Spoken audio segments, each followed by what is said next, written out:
is now in the books. Now, if you see the title below, and I might be using this title, I'm thinking about it, I gotta say this. Look, I don't watch NXT often, but I gotta say this. If you compare NXT pay-per-view that happened yesterday, compared to this SummerSlam in a whole, all 6 hours of it. Now, I didn't see all of it. I missed about 25 to 28 minutes of the show. I did. And that was a pre-show, not the kickoff show, not the rest of the entire thing. I saw all of it. I did generally see all of the matches. But when you look at it all in its context, this show was not better than TakeOver Brooklyn. It just wasn't.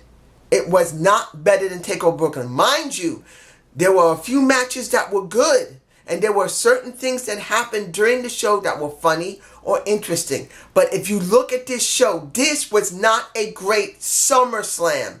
It just was not in a whole. And if you want to try and be honest about the ending of the show, I believe that didn't save it. But let's go through everything first. Look, kickoff show. We had 2 matches during the kickoff show. You had the 2 matches I thought that might be on the kickoff show.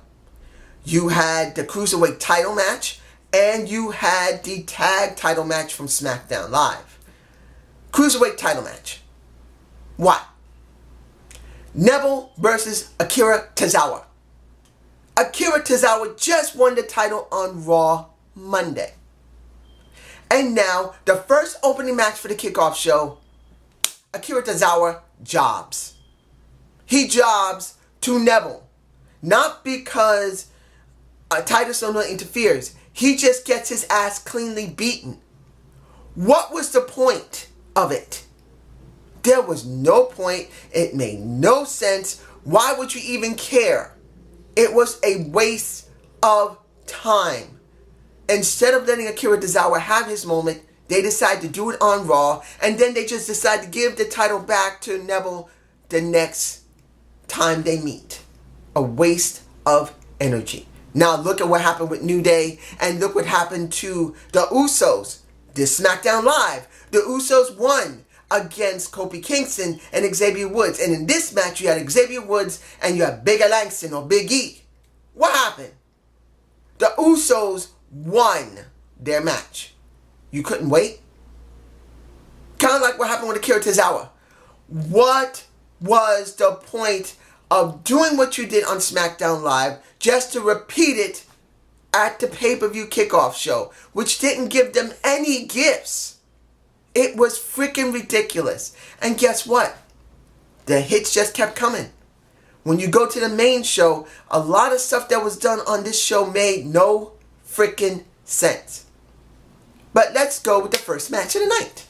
Now, I didn't say where this match was going to be because I didn't care. Because when it came to Baron Corbin versus John Cena, why would I care? Because now the Money in the Bank briefcase is gone. And what happened? Super Cena was Super Cena, and he kicked Baron Corbin's ass 100% clean. I was kind of surprised to see John Cena at the very beginning, because usually even a bad match for him, he usually is somewhere in the middle to near the end of the entire show of any pay-per-view. So him being in the very first match of the night was actually kind of a surprise for me personally. He doesn't usually do it. That doesn't mean it hasn't happened. It's not usually what he does. But anyway, I didn't give a damn. Now, the next match. Kaz, Big Show, and Enzo Amore in a shark cage. I didn't care about this because why? Why should you care? You didn't promote Big Kaz properly. You didn't promote Enzo properly. Big Show didn't look that good either. And the match, when it came down to it, trying to get sympathy to Big Show because he broke his hand because of Big Kaz, and that Enzo Amore, who was locked up in a shark cage like he had nothing he could do, decides, you know what? I'm a real G. So I'm going to get the hell out of this shark cage by lubing myself up, and lubing myself up again, taking off my shirt, taking off my shorts, and I'm going to crawl out of this cage just to jump down from the cage and get my head knocked off. And still Big Cass wins that match. And he made Enzo looked like nothing had changed. He made Big Show look like he had nothing to change. If you're going to be honest, the only option that needed to be done was Enzo and the Big Show to win. But because we have to make Kaz win, this is what you get, which was the worst feud you could have ever had. And Enzo and Kaz should never have been broken up. I said it before and I'll say it again. I didn't mind them being broken up as long as their stories were done properly. They were not done. And now, as far as I'm concerned, what do you get with Kaz? Nothing. He didn't gain anything from this match. He didn't gain anything from knocking Enzo's head off. And Enzo didn't get anything by stripping off his top, stripping off his boxers and, well, shorts, and then getting his boxers on there and then sliding out of the cage. Mind you, he didn't talk that bad before the match happened. Brooklyn! But in the end, this is what you got. Okay. The next match I truly didn't care about. That really felt like nothing. And understand, that made me angry. Sasha Banks versus Alexa Bliss for the Raw Women's title. Look, I've said this already. It would have been better for Alexa Bliss to go up against Nia Jax. You need, and understand, I got to say this very clearly. At least when it comes to SmackDown, there's going to be a build for Tamina Snuka. She's the biggest woman there. They're at least going to build her up using one of the best female managers they have in Alana. But here, you got nothing. The only person you have that makes the best sense to be champ is Nia Jax. Nia Jax. And as much as I do care about Sasha Banks, and I said this multiple times, out of the crop of women that came up from NXT, she's the most polished. I'm not saying she's the most best woman they have on the rosters at all. I just said she's the most polished of all the women that came up. She just is. But it does not mean she should have won that freaking match.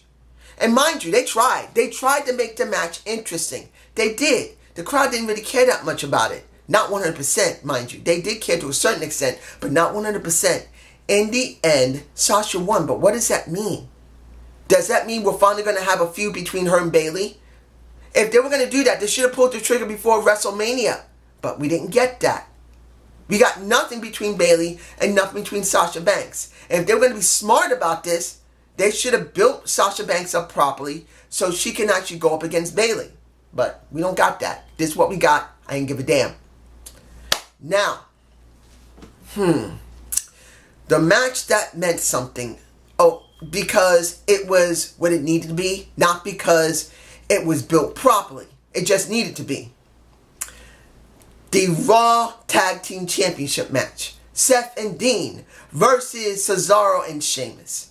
We all knew the only thing they can do with Dean Ambrose and Seth Rollins is to pair these two up because they got nothing else for them to do. I'm sorry, they got nothing to do.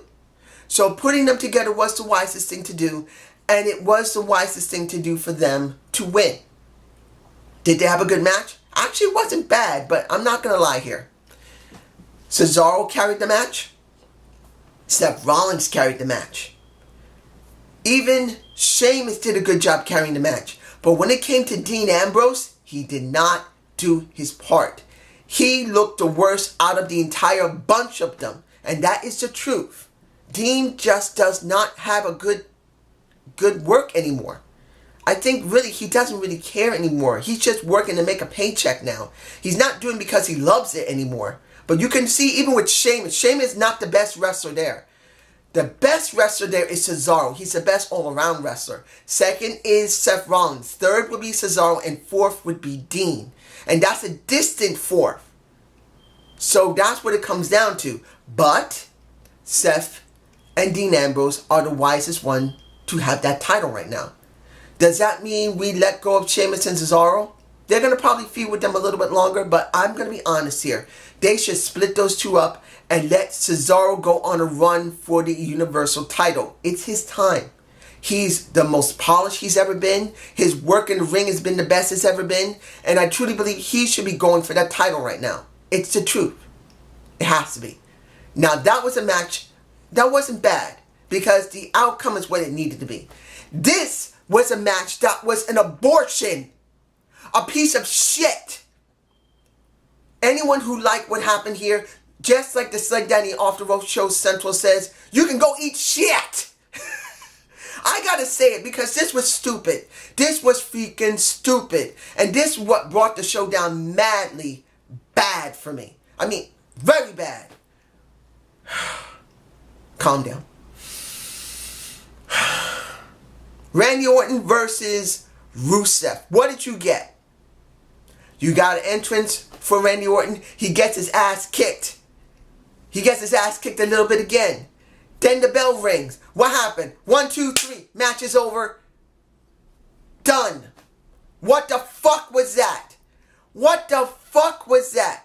What the fuck was that? You probably been seeing it in my face, seeing Rusev just there holding his hand on his freaking mouth saying, what the fuck did I get myself into? Because that's what that was. What was that? That wasn't a match. That was a freaking joke. That was a joke. They're punishing Rusev now. I think Rusev needs to leave and go to TNA, or actually GFW, I keep getting it mixed up, or Lucha Underground, because what the fuck is he doing there? I'm just saying. Now, breathe.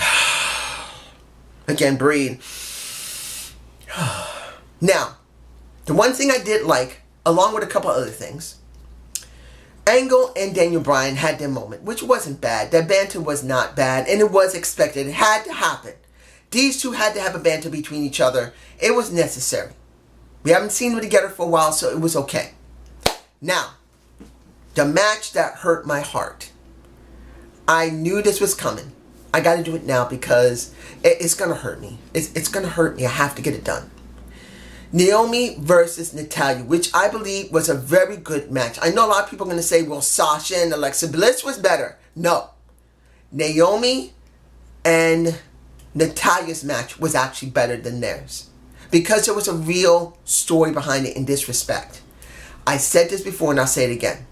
Naomi had never held a title until this running of this year. Before that, there was no title for her. She was just considered a joke. She was never given a full opportunity. Of course, she had her problems. She needed to be trained more better. But this is what happened. This year is when she finally got gold. Twice. And the first time she had to relinquish it because she got hurt, supposedly. But the way it went was like this. She had a story. She needed to be really exonerated here by a former women's champion. A real credible former women's champion in a Natalya. Yes, she was a champion 6 years ago and they made it very clear she only was a champion once. But it's not the point. The point is she was a multi-time champion because she's been Divas champ at least twice. Not women's champ, at least Divas champ. Along with woman. But the point is, she needed a win over Natalya to really validate herself as a real main eventer for the women. Because she's the only other person next to Tamina that came up through FCW. Of course, you can talk about Natalya, but this isn't about Natalya. She's had championship gold multiple times. Naomi hadn't until this year. So I felt like it was important for her to win, but she didn't. She didn't win. And in the end, for me, it hurt me so bad to know that she had to lose here. Now, it doesn't mean she can't get the title back eventually, if they continue pushing her and letting her still be in the main event. But as it stands, knowing that my Naomi now had the job and she cried. You could see it in my face. She legitimately cried when she lost that title. She worked so hard to get it. And it's a guy who's always been a fan of Naomi, who since 2012, since I started my channel, said there was something special about her when she was a freaking Funkadactyl. I believe I'm one of the few people, I'm not saying there aren't others, maybe some that have been doing it as long as me or maybe longer, I can't be sure, but I know I'm one of the few has always talked about Naomi in one time or another being special. And that is one of the things you see. She's cried losing her title. And to me that hurt. But that shows how she does a good job as an actress. And being emotional. Having her heart on her sleeve, as I always said about her. Now, let's move on. That doesn't make me feel good. Now let's move on to the US title match. AJ Styles versus Kevin Owens with Shane McMahon. That was one of the highlights of the show. It was. That's one of the highlights. One of the major highlights of the show was that match. How was it going to go down? And in the end, it wasn't a bad match. And the story they told wasn't bad either. Look what happened. Pretty much Shane McMahon got hit and hurt because of Kevin Owens. He got hit and hurt because of AJ Styles. You saw Kevin Owens doing everything he could to cheat. And in the end, AJ retains his title. And that 450 splash, getting it on his back to Shane, that was a little bit nasty. Unfortunately, I don't think I have that image. But in the end, that was not a nice thing to see, hurting a man that's probably my age and a little bit older. I think he's my age, around 71 or 72. No, 71 or 70. I think he's about my age. But that had to hurt. They probably did hurt it. But in the end, I did enjoy that match. It was the one of the matches I did enjoy. The second match that I thought at least was done properly. Balor, not Finn Balor, Balor versus Bray Wyatt. Now, if anyone thought that this was a grade A, wonderful, top-notch match, I will say no. It was a good B match. You know why? Simple. It's because this is one of the few times we see the demon Balor. And that is the major reason I've always said Finn Balor needed to use the demon more often. If he doesn't use the demon, even though it's very special, it doesn't really mean a lot. Because you make it too rare for anyone to see the demon. You see Balor or Finn in the freaking leather jacket so much, why do you care? Because he's always the jacket guy until he gets so pissed off that he becomes the demon. And there, if he's supposed to be a dark character, he needs to use more often.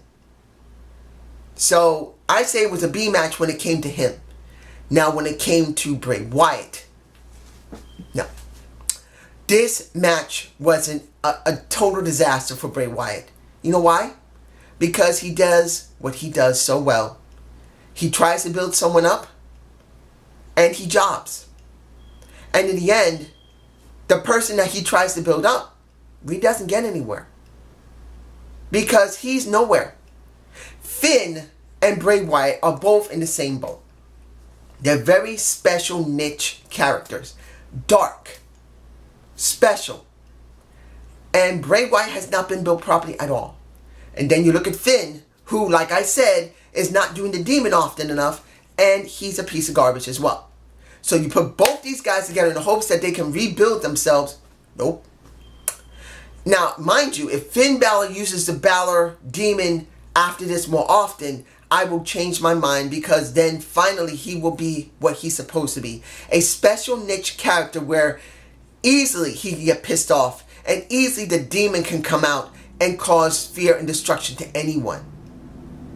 But as it stands, he won this match, but it really didn't help. That's just how I feel.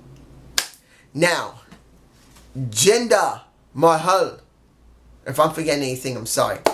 Jinder Mahal versus Shinsuke Nakamura. This is a match I was dreading, because I felt I knew what was going to happen. And it exactly happened like I thought. Now, I know a lot of people are going to say, well, of course, he's a jobber. That's the way it's got to be. People got a job for him so he can win. But this is the way I see it, ladies and gentlemen. Most of the match was not bad. He had some good chemistry with Shinsuke Nakamura. He did. The match wasn't 100% shit. They both did a decent job. But the minute the Singh brothers got involved is where it goes completely apart. You really need to have a clean victory for Jinder. If Jinder does not have a clean victory, it just means nothing. He has to at least have one or two once in a while to really feel like he's special. To feel like he's a real heel that can beat someone's ass. Not a chicken shit heel that needs his partners every single time. Because sooner or later, that becomes so old, when they finally get rid of it, he's just going to be buried. And I don't need him to be buried. I want to see older jobber talent be utilized. Let's be honest here. We need new talent to do some work. We need established talent. So take jobbers and make them main eventers like you're supposed to, WWE. But since you don't, this is what you do. And it really upset me. Maybe I'm being a little over enthusiastic about this. Maybe I am the type that thinks that you should put people over properly. Let older talent that's been there and established, not like retiring talent, but people have been there a while who have been jobbers, push them in position to see if they can go. And if you push them right, maybe the people will like them, or maybe the people will despise them like they're supposed to. But the way they do it now, it's just sad to see. That's just me. Finally, the last match of the night. The Fatal 4-Way, which a true war. Maybe I'll use that title instead of Better Than TakeOver Brooklyn. I think I'll use that. A true war. This was a true war.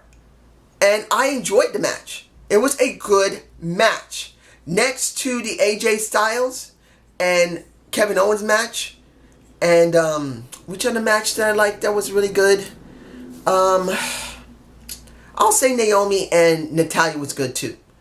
But out of that, there was only 3 matches I really liked. If I'm forgetting something, I'm sorry. Oh, and if Balor wasn't bad, but you get my point. I just thought that this was the best match of the night because it was the most brutal match of the night. How Brock Lesnar got his ass kicked constantly was very good. How you saw Braun Strowman shine. And that guy got a nasty cut on his ear. I think I got a shot of that. If I do, I'll put it in my face. But it was a brutal match. And I enjoyed it. But here's the thing. I enjoyed it. Brock Lesnar retains, but does that really help us? We need a champion that we see. And I believe the best person there was 1 or 2 people. Either Samoa Joe, who that was my choice, or Braun Strowman, who is really hot right now. The more seasoned veteran or the really hot talent.